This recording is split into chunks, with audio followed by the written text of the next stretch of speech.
बहुत समय पहले की बात है।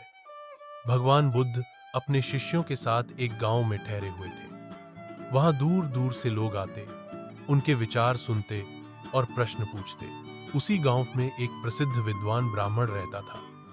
वह अहंकारी था और सोचता था कि वह ही सबसे बड़ा ज्ञानी है। जब उसे पता चला कि बुद्ध गांव में आए हैं और लोग उन्हें ज्ञानी और महात्मा कह रहे हैं, तो उसे बहुत क्रोध आया। उसने सोचा, मैं इनसे कुछ ऐसे प्रश्न पूछूंगा कि इनकी सारी विद्वता हवा हो जाएगी। चुनौती। अगली सुबह ब्राह्मण बुद्ध के पास गया। सबके सामने उसने उन्हें घमंड से कहा, हे तथागत, मैं आपसे कुछ प्रश्न पूछना चाहता हूं। अगर आप सच्चे ज्ञानी हैं तो उत्तर दीजिए। बुद्ध शांत भाव से बोले, जरूर, पूछिए। ब्राह्मण ने तीखे शब्दों में पूछा, अगर कोई व्यक्ति मुझे गाली दे तो क्या मैं उसे गाली दूं या चुप रहूं? अगर कोई मुझे मारने आए तो क्या मैं उसे भी मारूं? अगर कोई मेरा अपमान करे तो क्या मैं उसका भी करूं? बुद्ध का उत्तर। बुद्ध मुस्कुराए।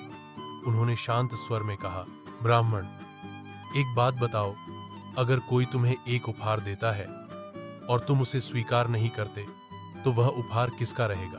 ब्राह्मण बोला, जिसने दिया उसी का रहेगा। बुद्ध ने कहा, ठीक वैसे ही जब कोई तुम्हें गाली देता है, अपमान करता है या घृणा देता है और तुम उसे स्वीकार नहीं करते तो वह सब उसी के पास रह जाता है। जब हम क्रोध का उत्तर क्रोध से देते हैं तो हम दूसरों के जाल में फंस जाते हैं, लेकिन जब हम संयम से, शांति से उत्तर देते हैं तो हम स्वतंत्र होते हैं। ब्राह्मण चौंक गया।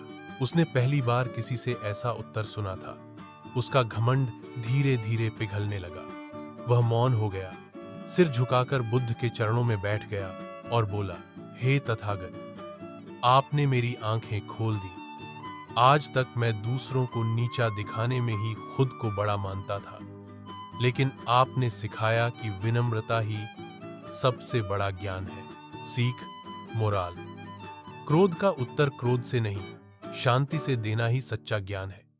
अगर तुम अपमान को स्वीकार नहीं करते तो वह तुम्हारा नहीं बनता।